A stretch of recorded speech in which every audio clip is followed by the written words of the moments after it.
All right.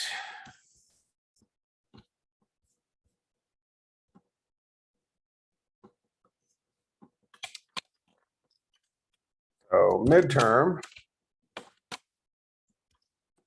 will be during class time on 3/10, so on Thursday. I will actually put it up that morning. So if you want to do it at a different point in time, I don't necessarily care. You'll have to finish the exam all in a single sitting. But I will launch Zoom during our normal class time. So if you want to join the Zoom class and take the exam while we're in class, in case you want to be able to ask questions or whatever, you can certainly do that. So that's my plan for Thursday, is that we will be on Zoom with you taking the exam, just like if we were sitting in the classroom and you're taking the exam. And that way, if you have questions, I'm happy to answer them. Otherwise, just make sure you take it sometime during that day. My plan is to have the grades up and posted definitely by end of day on Saturday. I leave for a trip on Sunday, so I want to have the grades up before I take off. Go ahead. Are you like, if we take it later in the day, is it, or do you just want to do by end of class time or end of day? End of day. I probably won't look at them to grade them until Friday. Okay, cool. Yeah, so I don't care when during the day, just let's say by midnight on Thursday. Yeah, that'll work. Okay, so exam will be 10 questions. All short answer, essay, programming.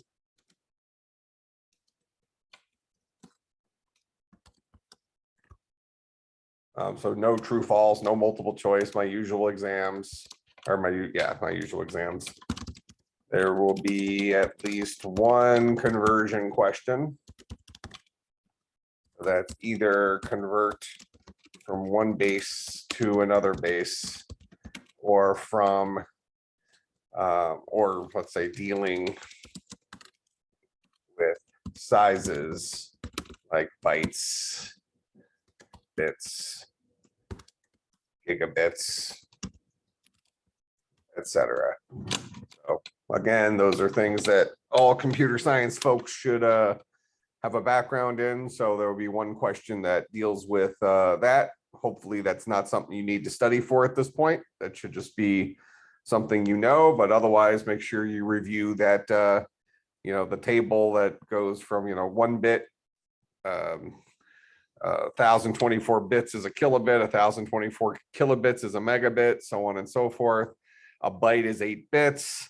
A kilobyte is 1024 bytes, yada, yada, yada. So make sure you can move between those two things and do the math, as well as convert from various bases. So I might give you something in, base 13 and say, convert this into base 7 or something. It doesn't have to be one of our named bases. You should understand how to go back and forth between various bases. All right, so exam will take 75 minutes. I'll probably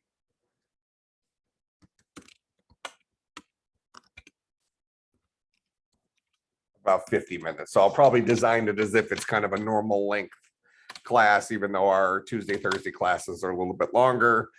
So there shouldn't really be a time constraint issue.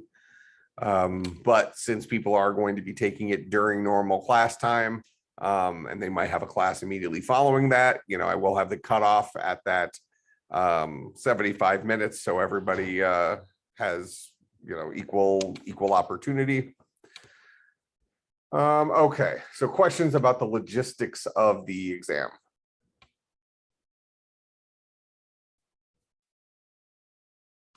All right, so let me flip through the slides and kind of give you an idea of what's important, what's less important, yada, yada, yada.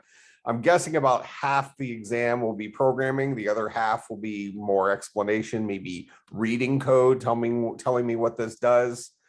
You won't have to memorize. I'm trying to think, you know, like I expect that you should be able to write like an if statement and stuff like that. But if I, for like the setup code for shared memory and things like that, I'm not looking for you to like memorize that stuff. I'll give you any resource that you need for that, but you should know how to use it.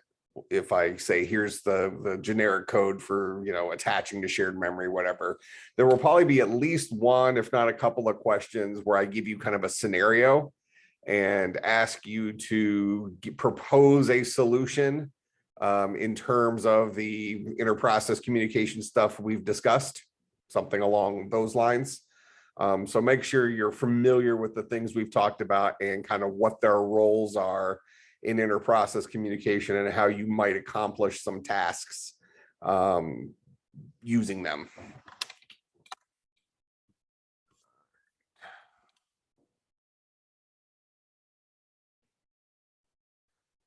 So definitely understand kind of as our starting point here, you know, that difference between the distribution and a kernel. I don't know if I'll ask something very specific about that, but certainly something along the lines of the services provided by an operating system, how there's really this collection of system calls, which is kind of like an API provided by the operating system. You should know kind of what that means in case I ask you a question that's involving that idea of maybe compiling. How do you know, why do you need to target an architecture and an operating system? Being able to explain that.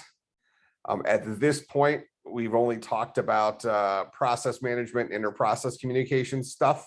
So we're sitting in here. We talked about file system a little bit, but you'll be looking at some of these other things, at least in part, in the second 8 weeks.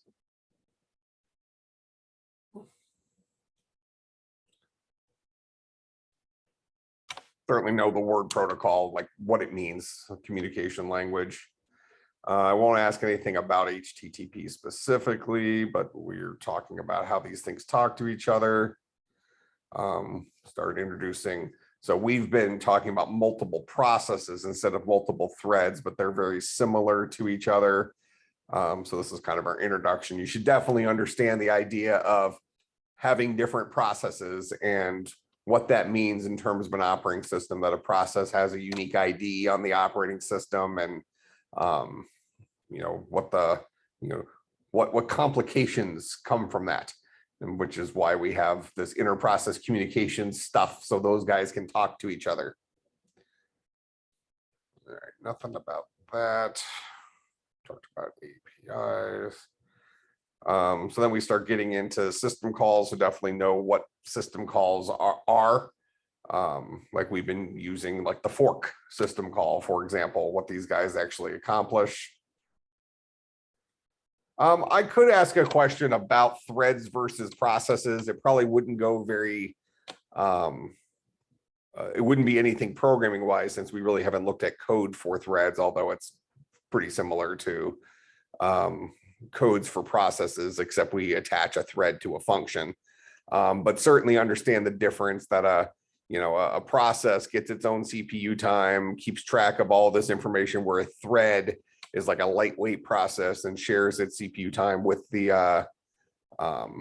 operating system. We've purposely been using processes so we can focus on those communication things there, and we'll look at how communication changes once we start looking at threads and everything's living underneath the same process ID in that second 8 weeks.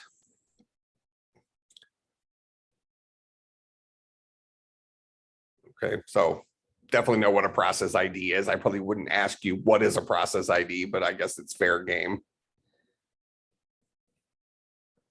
The fork system call, that's probably going to be represented on the exam several times. So understand what this does.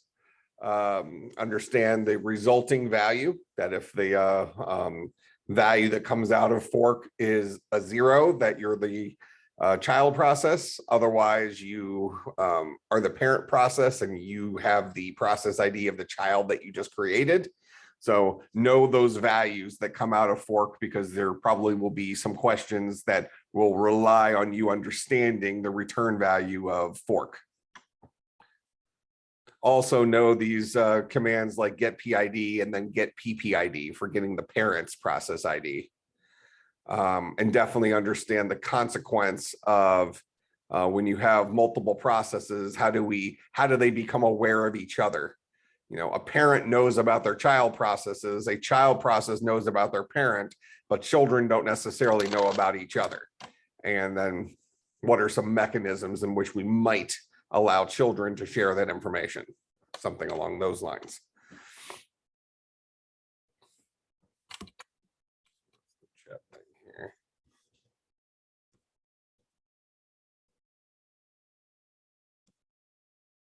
Yeah, Jason. So a fork returns you know, you'll say like int PID equals fork. And if PID is equal to 0, that means you're the kid, you're the child. If PID equals some other value, that means that's the process ID of the child that was just created, and you must be the parent.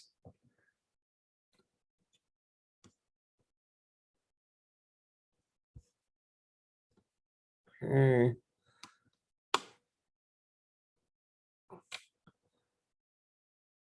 I probably am not going to be asking anything about file stuff on the exam. I mean, we talked about it just at the high level. We haven't done anything with it. We'll be doing more of that in the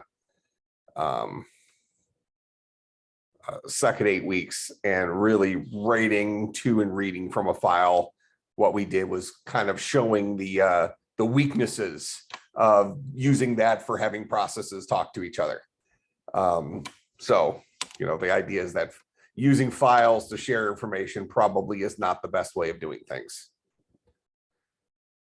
So here's that idea of a thread versus a process. Understand this, but I'm not going to be asking anything deep about threads. Really just understand that processes are, you know, less efficient versions of threads. And also some of the conversations we had, understand the consequences of how a process can become a problem. You know, where multiple processes, where a process gets its own allocation of CPU time. And if you have a program that just keeps creating a whole bunch of processes, all of a sudden you've now taken over a good chunk of processing time. And depending on the vintage of the operating system, especially older operating systems, you know, you can actually run the operating system out of process IDs. So they would have to effectively reboot the computer because they wouldn't even be able to gain access. They wouldn't be able to launch a terminal to kill off processes because the terminal would require another process ID, which doesn't exist. So there's all sorts of pitfalls with processes that have been protected more recently with child processes kind of living in, it's almost like its own little virtual machine. Even though they still get scheduled on the CPU independently, where threads are much safer, let's say, but also give up some of that performance because you're not necessarily getting more CPU time writing things in multi-threaded. You just are gaining the advantage of not having code that blocks. So do understand that concept of blocking code versus non-blocking code, and how having another process or another thread, in that regard, they're kind of interchangeable. You can have something block and then have something else happening at the same time, seemingly at the same time, through either a thread or a process.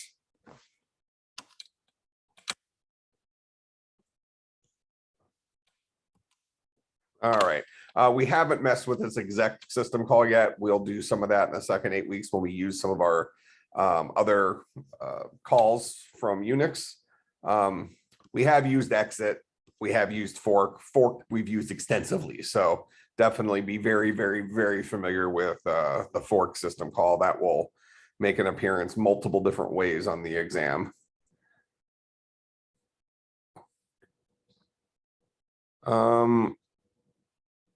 This is less to do with file stuff. Open, read, and write. We're going to be looking at them more. We'll be looking at pipes a little bit more today. Pipes will not make it onto the exam in programming fashion, but they might make it into the exam at a high level. So that's when we start using reads and writes, kind of opening what are called streams. So we'll talk more about those. I don't think they'll really make an appearance on the exam. That will not be on there.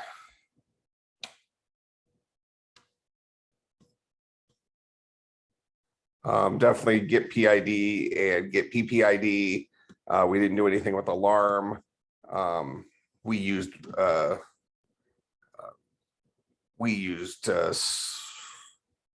sleep, didn't we? We didn't do everything with wait. We waited for a PID or we slept for a number of seconds. So, sleep would be fair game. Really more just that idea of when you're writing stuff that in, our earlier examples of interprocess communication, we had processes kind of like wait a little bit to give their counterparts time to accomplish their task, which was sort of a ghetto move, but kind of a requirement until we had better tools.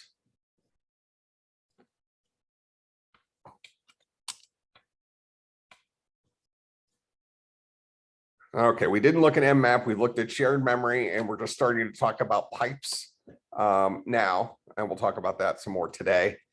So definitely be familiar with shared memory. Shared memory is going to be well represented on the exam, and where it like what role does it play? What problem does it solve? So related to shared memory, we'll probably stumble into this again in a little bit, but I'll mention it now since we're on the slide.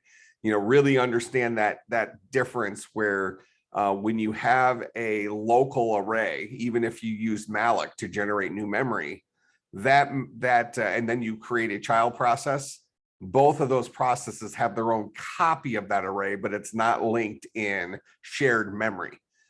They have their own little pod of memory, almost like a local group of memory. And if you want two processes to have something that transcends their little local neighborhood and is something that can share between the two of them, we need to go outside of that local neighborhood at the operating system level and use a chunk of memory that is global relative to the processes.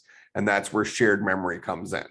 Otherwise, like we talked about, I don't know, last class or a couple classes ago, when we were looking at, how memory is allocated and, really the idea of, an array of a certain type is only defined in terms of the type for convenience. Really, memory is memory. So if you ask for 1,024 bytes of shared memory, you can store 1,024 chars, you can store 512 shorts, you can store 256 ints. That's the amount of real estate. You can put whatever you want on that real estate. And that's going to be true whether it's local memory using malloc or it's shared memory using shared memory get. But do understand that shared memory will allow you to have a shared chunk of memory that's shared across multiple processes. I probably won't ask something about Posix. We mentioned in class that Posix Standard is kind of an operating system standard that says everything is a file. And Linux and Unix are examples of that.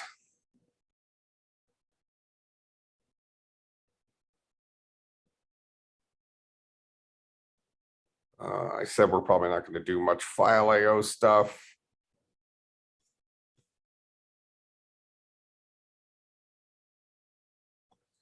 So definitely signals, kind of understand the problem solving nature of signals, like what do we accomplish with these? Know the difference between the raise function and the kill function. So raise raises a signal to the current process. Kill lets you target a process ID with a signal. You don't have to memorize the different signal types. But know that there's like standard signals. We have SIG user 1, SIG user 2, which are kind of like, hey, I'm inventing my own signals. Or you can use built-in stuff like SIG interrupt, those things. But I won't ask you questions about like the various kinds of signals. It doesn't really matter. They're ultimately, at the end of the day, they're just ints, but the operating system needs to have accepted that int as being a valid signal. But that won't be a question I ask about, what are the 11 valid signal types or anything like that. Just understand that signals are kind of like raising a flag, and we can sort of be able to raise our own signals, which maybe can be used for like almost like exception handling. Might be a way of thinking about a use of signals for a individual process, not sharing it across processes, versus the kill command, which lets you target, given a process ID, send a signal to that other process. And that allows you to communicate with an external process by having that process handle its notification, handle that signal, and respond accordingly based on the function that the signal was registered with. So understand kind of problem solving with signals. And like I mentioned a little bit ago, there will probably be at least a couple of questions where I give you some scenario and ask you to propose a solution given the various interprocess communication tools we currently have available. There might be some simpler examples of that where I actually have you write some code, but I might give you a more complicated thing and ask you to just explain a solution rather than write code for the solution, kind of showing me that you understand, like, how do we use signals together with fork together with shared memory to accomplish something weird, something like that.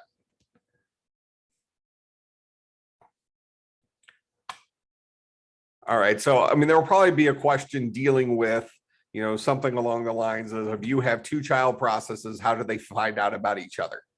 And really think, so understand the code we wrote. We use shared memory to accomplish this, but understand, how we can have two different children become aware of each other.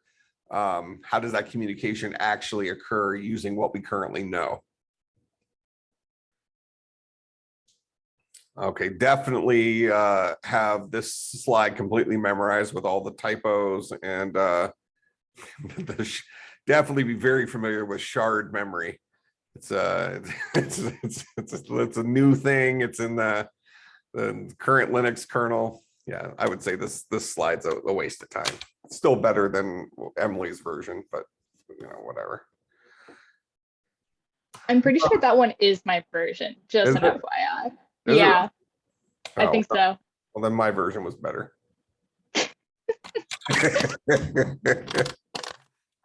Yeah. Okay.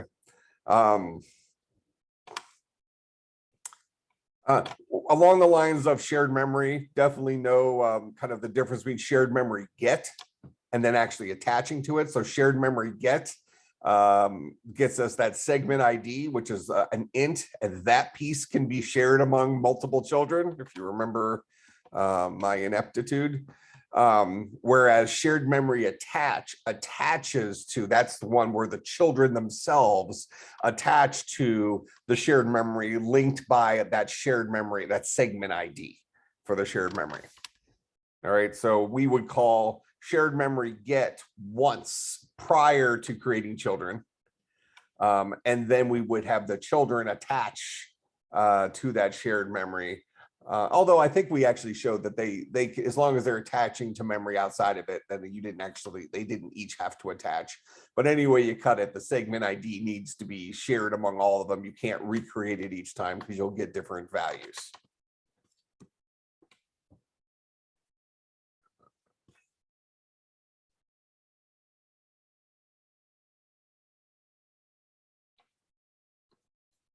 All right.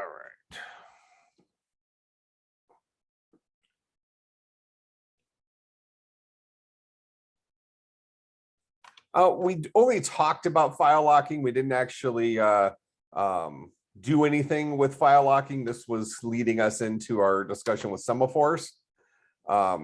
So, you know, the idea is like so you should know what file locking is for. And really this is around this idea of mutual exclusion, these mutex things, less about what a mutex is and more about what the idea of mutual exclusion is, where we have a resource and we want to make sure that only one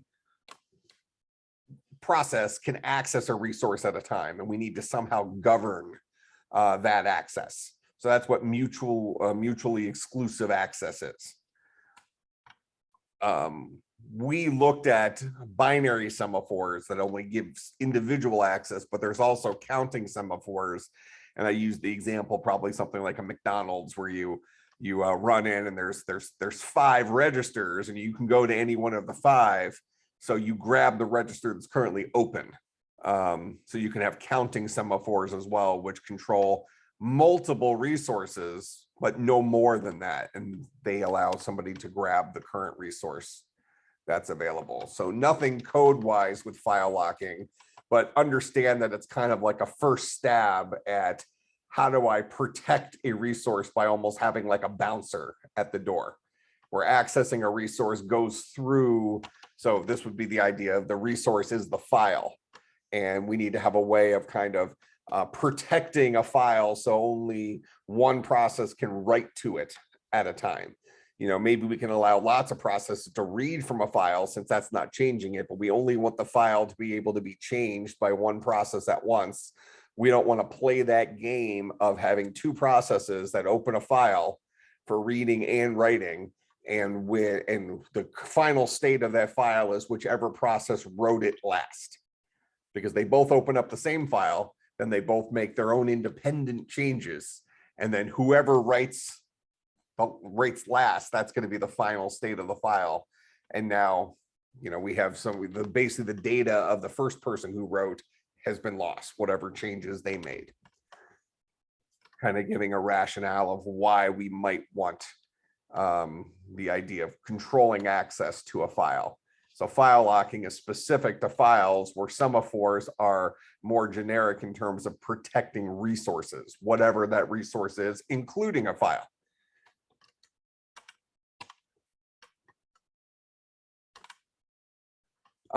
This idea of the critical section, this is something that's related to the idea of file locking or semaphores. It's effectively, this is the code, the 1, 2, 20 lines of code, whatever it is, that we only want one process or a controlled number of processes. All the examples we looked at was a single process. So we only want one process to be able to execute this chunk of code, this critical section, at any one point in time. Otherwise, bad things could happen. So that's what semaphores protect us from. They protect that critical section. I like thinking about them as kind of like bouncers. So definitely know when I say a critical section, know what that means. Semaphores, definitely know there's 2 different kinds of semaphores, and maybe be able to give me examples of when you might use each. Like I mentioned, counting is like the McDonald's register thing. If you have more than one resource that you want to share, but you need to control access, so no more than n number of processes can access n resources at once. Or a binary resource, which blocks, gives us complete mutually exclusive access to a single resource. So understand that semaphores come in 2 different flavors, but really understand the problem that semaphores are solving. And that is to avoid this thing called a race condition. So a race condition would be when 2 separate processes, well, 2 or more processes, actually grab the same resource at the same time. And if you want to think about this in like real life, if I've used like the analogy of the semaphores like a bouncer. So in real life, if you run up to the door and there's a bouncer at the door and 2 people kind of get there at the same time, there's this chance that we might both be able to kind of get past the bouncer at the same time, you know, bobbing and weaving or whatever. All right. So that means that the bouncer, the semaphore here, needs to be something, you know, I said it's a special purpose integer, but it happens atomically. So this idea of an atomic operation is an important concept that you should know for the exam. So that's an operation that happens as if it takes a single CPU cycle. And if you want to think about that in terms of some of the words I've used historically, it's as if it's a single magic trick on the CPU. Even if it's not implemented as a single magic trick, it behaves as if it is. So semaphores, they increment atomically and they decrement atomically, which means that regardless of how it accomplishes that magical feat, that only one process can get past the bouncer at a time, even if two of them arrive at the same time. That's this race condition thing. Because when I say the same time, it's, you know, we would really say roughly the same time. One of them will do the increment, will atomically increment it before the other one, and the other one will be blocked out. That's the job. That's the problem the semaphore solves. So we're it's not just any old bouncer. You know, it's not a lazy bouncer. It's a bouncer that will only ever let the correct number of processes in for the resource it's protecting. Usually one process in at a time, but if it's a counting semaphore, it might let 4 people access the McDonald's registers at once since there's 4 registers, something like that. All right, so know these phrases: race condition, as well as atomic operations. Know what those things mean and what the pitfalls are. What happens if, in the case of a race condition, be able to, you know, maybe discuss that in some scenario type questions. All right. Race condition. All right, like I said, we just started talking about pipes, but definitely, and we're going to be talking about sockets as well, and probably doing some network programming across IP addresses. We'll have to see how online GDB handles that. That's going to be a nightmare. But you know, whatever, it'll be, we'll make it work. But signals and shared memory will be highly represented on the exam. Pipes would only be at the high level.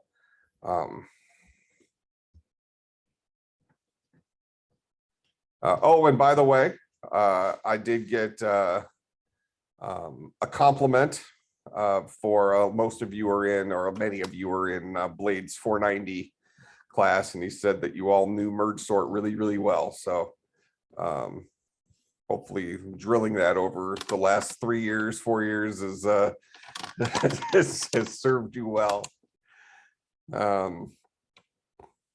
There won't be any merge sort questions on the exam. The point wasn't merge sort. The point was having child processes work together to solve a problem that benefits divide and conquer.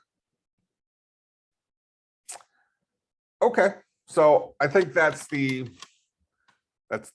scoop for the exam. So any questions or things you want me to rediscuss or answer or anything like that before we keep cooking with pipes?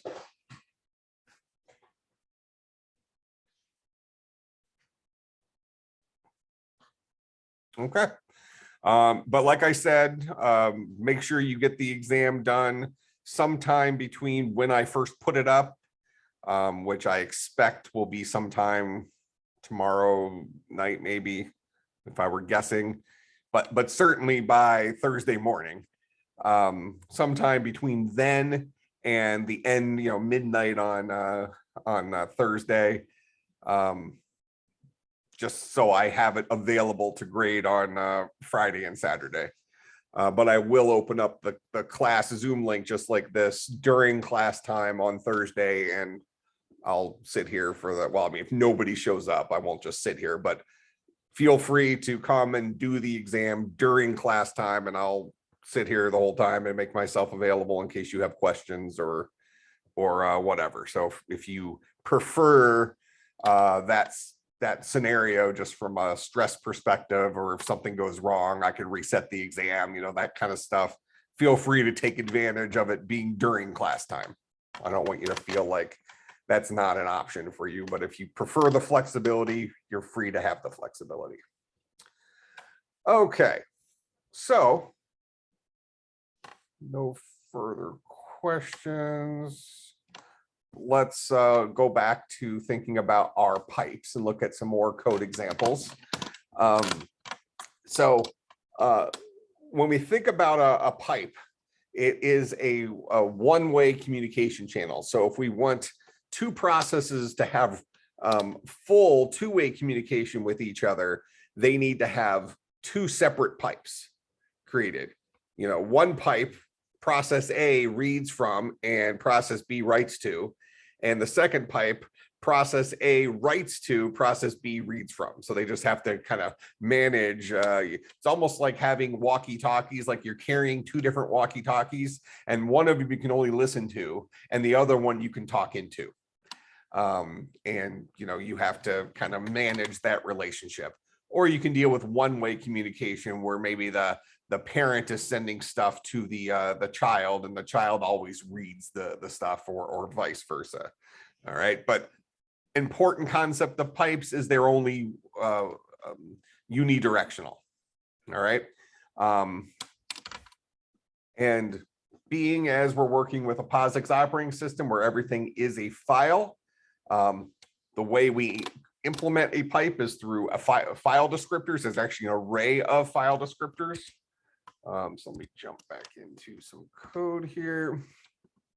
All right, so we're going to the pipe stuff is built into the Unix standard stuff. So this is our actual pipe. So it looks just like a 2-bucket integer array, but that guy is going to be filled up with the file descriptors. And even though it's just 2 integers, those integers have special meaning related to the operating system. Okay. And then I just have a couple, like here's 2 strings. I have 2 write messages. So this is a 2-bucket array of chars where each string can be up to 20 characters long in this stupid little example.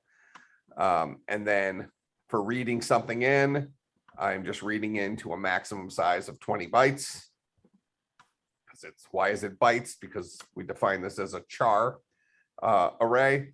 Remind me, by using this syntactic sugar for arrays, what limitation do I have, as opposed to using malloc? This would be something else that might make an appearance on the test. The difference between our array shorthand stuff and actually requesting actual memory. What are the consequences of those 2 different approaches? The operating system will take back the memory after this function is done. Yep. If in the situation where we're doing this, right? So when we use the syntactic sugar, the operating system, and the way you said it is extra correct, because the operating system will take back whatever memory it automatically created for this guy. It'll take it back whenever this function is done. So now in this particular case, since I'm doing everything inside of main, there's really little consequence to that, right? When main is done, the program's done. So have at it. The operating system, you're just cleaning up my messes for me. That's not a problem. So go ahead. So if you were to like create this in main and then pass it into a function, but main was still around, would it die then? Like, could you do that? Well, it wouldn't die, but changes in that function would not be permanent changes. Okay. Because the function would get a copy. Okay. Because of the nature of how it was created. Which is why I kind of said that good programming practice might be always make your own mess and then always clean up the mess. Never rely on the when will the operating system have my back versus not. In this case, since we're doing everything inside of main, which we could also say in a bigger example is not the smartest thing to do in the world. This is relatively harmless. But good programming practice would probably be to create multiple modules or do modular programming. So create functions that you're calling to accomplish your tasks. And as you're passing pointers back and forth across functions, you want to make sure this is real memory that ultimately updates, and that memory does not go away until you delete that memory, or as your ultimate backup plan, because we have very modern operating systems, when your program completely dies, the operating system just reclaims all the memory associated with it, your little special pod of memory that was associated with your process. But that's more of a operating system not letting bad programmers, ruin the operating system, as opposed to something that you should rely on. Could you throw this code on Slack, please? No? Okay, cool. Perfect. There's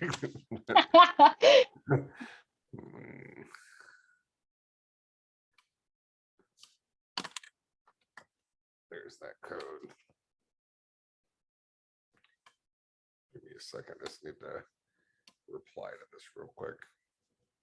It's not another situation of having to run away from class, so we're fine.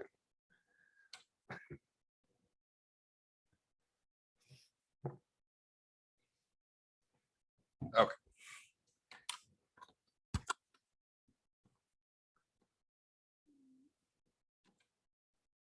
All right, so that's an important thing of understanding how arrays work. It's really not a 450 concept, but if I needed kind of a shortish question, to kind of time balance the exam, that would be fair game, because it's pretty important. Because creating arrays like this, I would say, is kind of fraught with danger, because of when they might disappear on you if you're not paying attention. Which is why I'm kind of indicating, even though I didn't model it here, because I grabbed this code from someplace and I'm walking us through it. I've made a couple of changes, but this is something I would not call good programming practice. I would have allocated memory for these things so that I knew wherever I passed it, it was going to be the real memory and stick with it. So if I make changes, those changes are permanent. And that's something we Quick really question. Go ahead. Sorry. I'm wondering why we used like the syntactic sugar in our whatever class we did C++ in, rather than like allocating the memory with malloc. Well, let's see, which class are you talking about? 300? I think it was 300, yeah. Well, we wouldn't have used the syntactic sugar unless it was inside of a the same function. We would have had to have the same discussion in there, because C++ has the same issue. We would have done a lot of linked list stuff in there, but whenever we used arrays, see, the issue is that when you use arrays secondarily, like we're doing here, usually it won't be a problem, because usually you're just doing it locally. You're not really passing those pointers around to make changes unless you're kind of learning about pointers and enforcing it. But the syntactic sugar version here is always going to be problematic, whether you're dealing with C or C++. Most of the time you're going to get away with it. And most of the time it actually makes your life easier. So if you fully understand when it's okay and when it's dangerous, then have at it. But otherwise, if you just never want to be wrong, allocate your own memory and then delete that memory when you're done. Okay. So in any case, we have this 2-bucket integer array, and this guy is just holding 2 integers. And those integers are file descriptors for the 2 ends of the pipe, the read end and the write end of our pipe. All right, so even though they're just integers, they're very special. They're important integers. This is kind of like our segment ID for shared memory. It has meaning outside of this program. This return status thing, I actually don't use it, but I guess the return thing from the pipe because I don't error check because, you know, who error checks? So in any case, then we have our PID stuff, whatever. So we have two different strings that we're going to want to write. We want to have the ability to read stuff. And since our maximum write size is 20 bytes, we'll say our maximum read size is 20 bytes. And we're using old school strings here where, does anybody know how, I think we've mentioned it before, but how strings are terminated in C? So technically this guy can be, you know, 20 bytes big. Let's just say that's 20. How does C know that the string actually ends right here?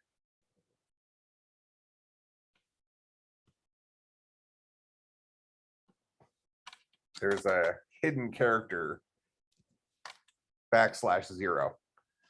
So \0 is called the string termination character. Let me just kind of show you something with that here.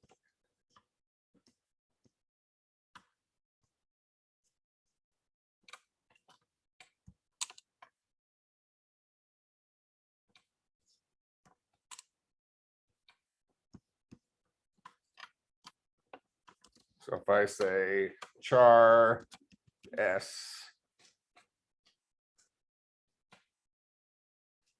is equal, let's see, what am I doing? Char s, we'll say 20 is equal to hello world, like that. And then I say printf %s.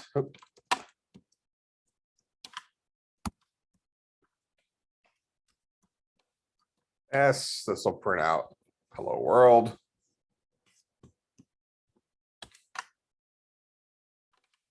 Now, and you know, here I'll just put some more spaces here and I'll put an LOL there at the end. I actually might be beyond 20 bytes now, but yeah, I did. I went over 20 bytes.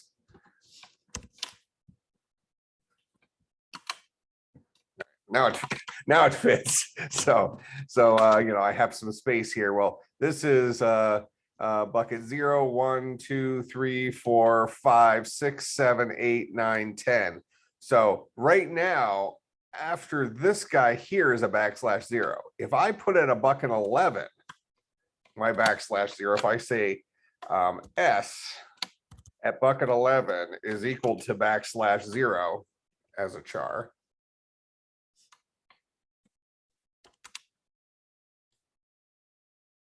And then I print this guy again, we get just the hello world. So that actually then allows us to find out the length of strings. So the old school, old C strings, we could write a function that would return the length of a string by taking in a char pointer as a parameter, and it would just walk from the base memory address until it hit a \0. And that's the length of the string. So kind of like a little trivia knowledge for how old school C-based strings are terminated with that \0. So notice here, even though S holds all of this data, because I inserted, and this is what, 11, 12, 13, 14, how far in? Right there. So even though I put that \0 in there, it's still going to just say hello world here. If I do another printf and I do a %c for a character, and I say, give me s at bucket 12, we see that that L is still there. It's not like we've erased the LOL. We've just, from a treating this whole thing as a string perspective, we've tossed the string termination character right there, which then means that anytime we use %s and say, treat this guy as a string, it'll print everything from the base address all the way up to, but not including that \0. Okay.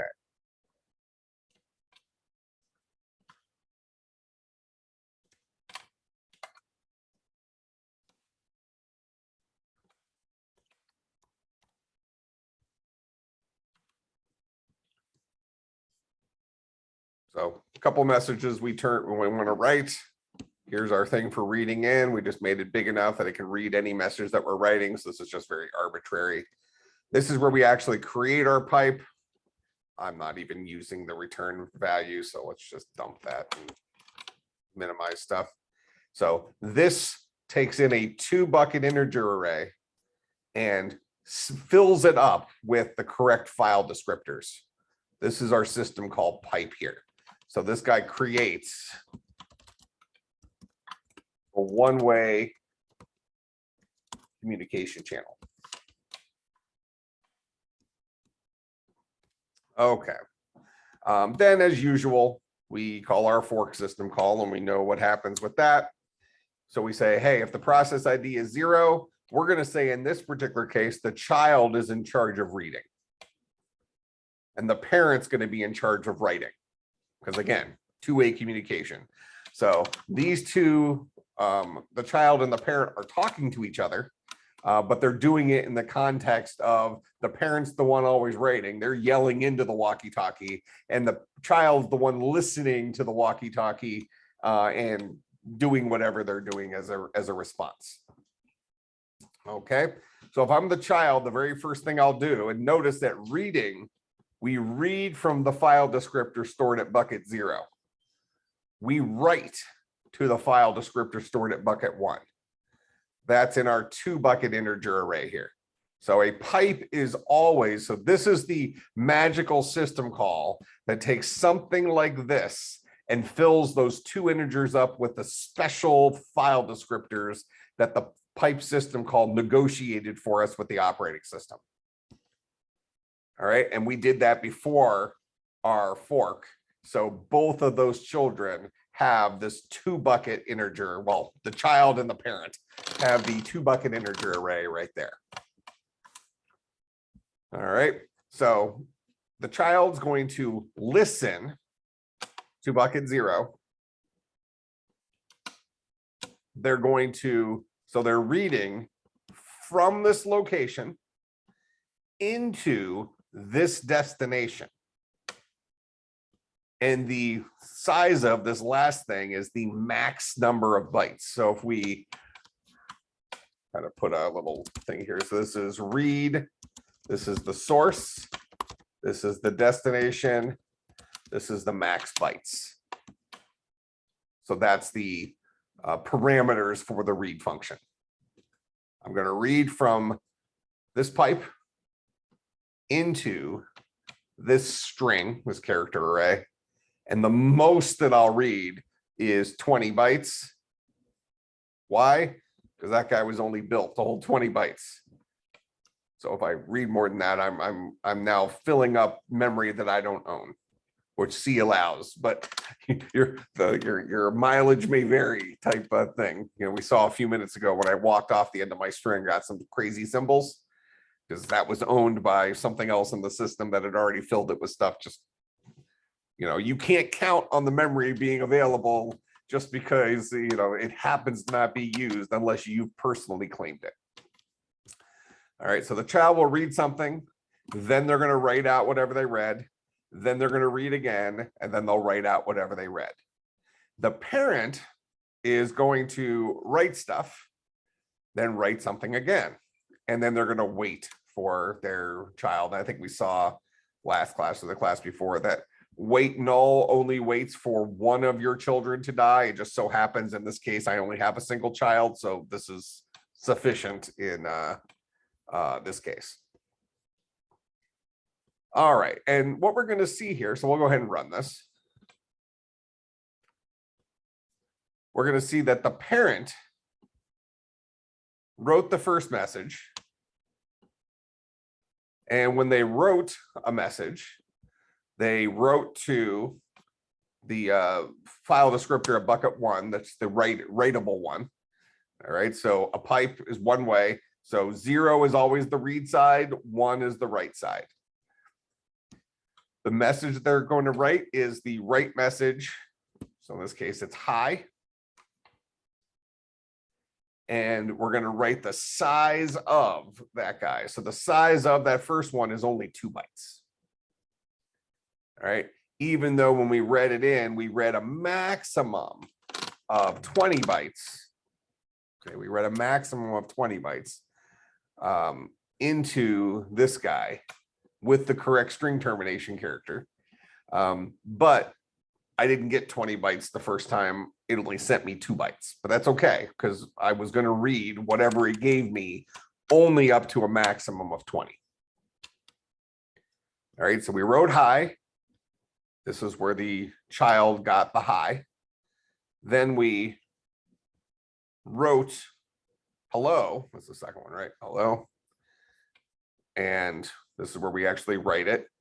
This is where the child read it. I'm going to run this several times here.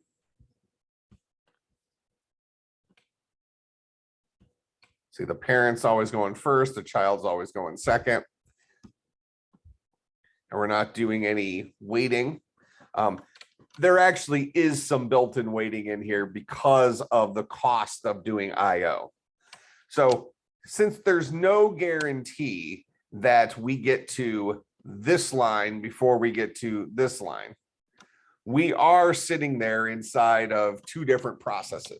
So we can probably comfortably say, since both of these are IO calls and IO is expensive and takes time, that both the child and the parent will get to this line before the parent gets to that line. All right, so we can be confident that the child is already waiting here to read something. All right. So does, oh, sorry, quick question. Yeah, go ahead. So does the child wait on a read command until something is written to there? Okay. Yeah, that's what we're about to show. Because they're going to read, they will block until it reads something. Okay. It doesn't have to read all of this. This is the maximum they will read. But as soon as there's something on the pipe, that's when this guy is able to complete. So if we do this, let's deny the parent from writing. So the child's going to be sitting here ready to read. The parent said, hey, I wrote to the pipe. Well, they didn't actually write to the pipe, but they're claiming they did. Oh, perfect. Okay, so they said, hey, I'm going to write to the pipe, but then I'm not going to. Hey, I'm going to write to the pipe, but then I'm not going to. So the parent's just doing a whole lot of talk. The child is still sitting there waiting to read something. So they never are getting to this line. So this line does block because they aren't able to read anything. Does that make sense?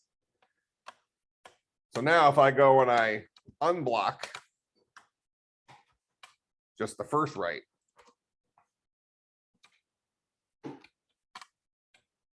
the child was able to read the very first message. They printed out, I read something, but then they run into a secondary block. They say, oh, well, I'm going to sit here until I can read something from the pipe.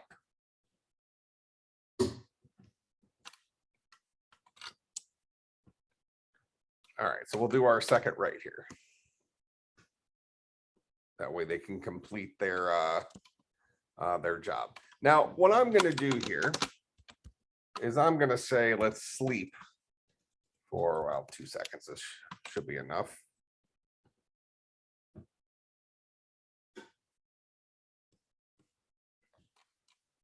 All right, so we want to understand kind of how this worked on that pipe.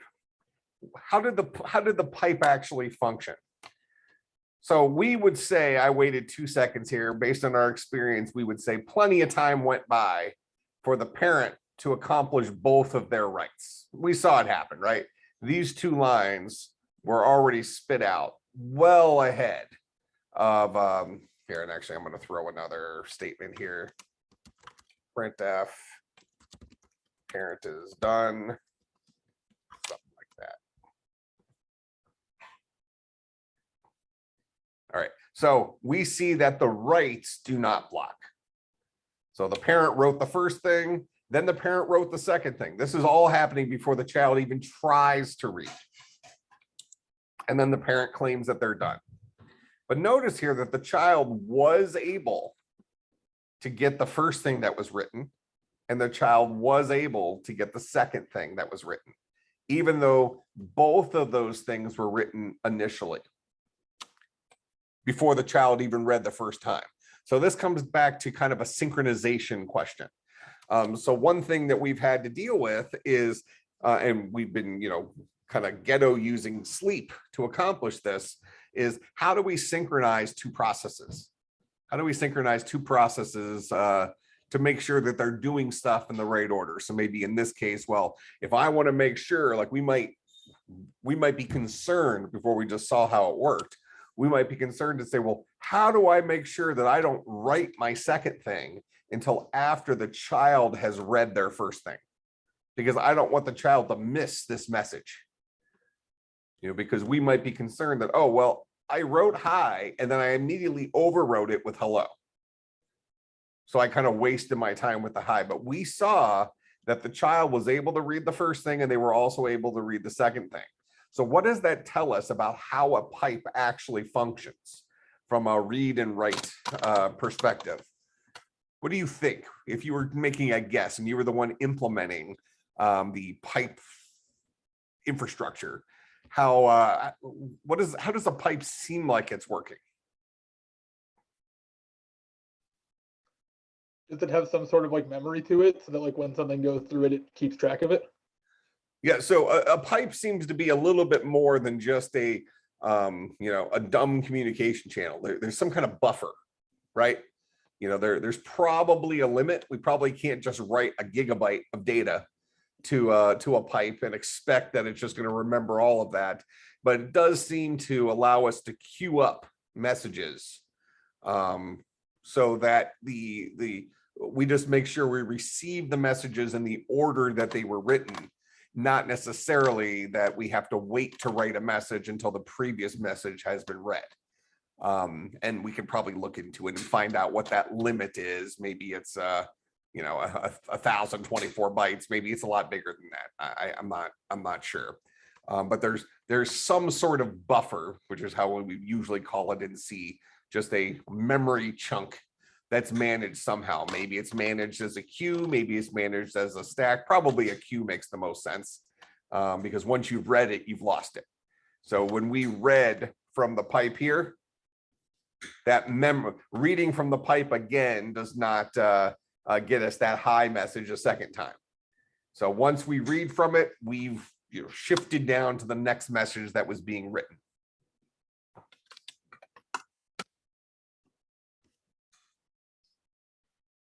All right, so that can be handy from a synchronization perspective, where we don't need to worry about making sure that we delay the child from reading before we write, because we've seen that read indeed blocks. We will not read something until there is something to read.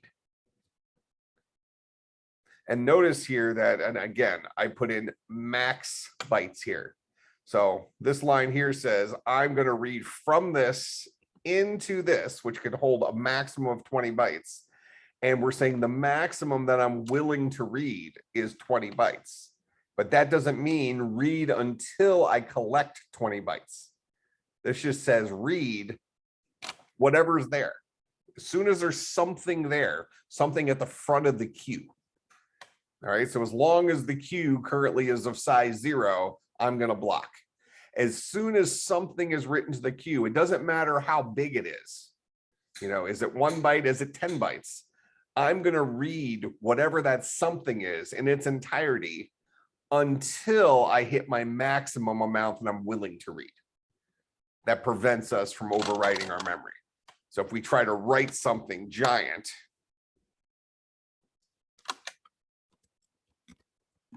say that's over 20. So this cut me off at 20. I didn't count there, but let's just say it cut me off at 20. It's interesting. So we got the 1 extra symbol. That's because it was bucket 20. So 0 to 0 to 19 are the legal buckets. Bucket 20 would have been the \0. But something already lived there and I didn't own the memory, or it might not be that something lived there, but this is just how it's showing that I didn't own the memory. But clearly we're seeing that it's not giving me all of this. And that's because we've limited our read to say, look, only read this much. Now, if I change this, I'll say I'll read up to 50. Okay. Notice here, I read more stuff. Notice also that I got the hello.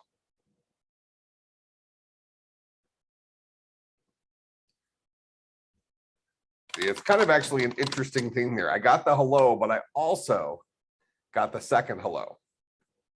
So when I said I'll read up to 50 bytes, I want to run this one more time.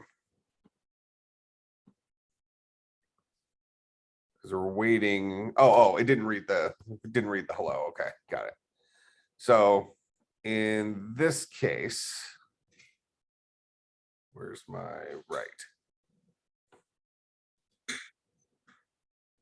So I'm writing write message 0, size of write message. And then, so the parent is saying, okay, I wrote %s write message 0. And I'm getting all of this stuff followed by hello. It's interesting that the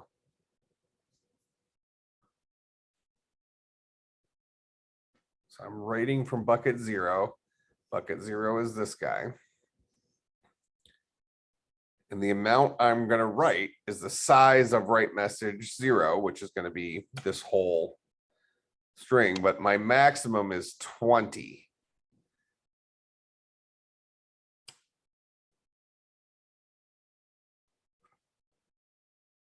Now we know that arrays live in contiguous memory. So I mean, the reason this is happening, I'm just trying to give you the actual math behind it, is arrays live in contiguous memory. So two-dimensional arrays presumably also live in contiguous memory.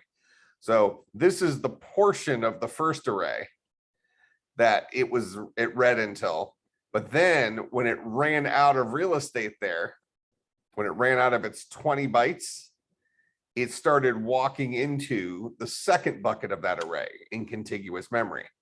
So it ran out of 20 bytes somewhere in, I don't know, in here. If we change this guy to, I don't know, 200 as a max size.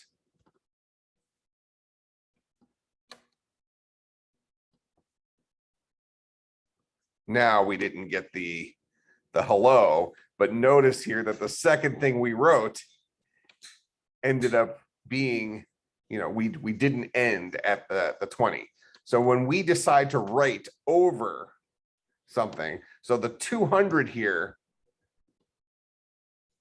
we didn't go over. We were under that. So we had more real estate here with the hello on the second bucket. So we went from, you know, up to, I don't know, let's just say this is 50. So that means that the next thing that we wrote was the SDJKL, which is going to be SDJKL. This end part here is the second message we wrote. We wrote it from size of write message 1, from write message 1. So size of write message 1 is hello, that's 5 bytes, but it picked up where the other one left off. So 50 bytes, hold on, no, I'm at 200 bytes.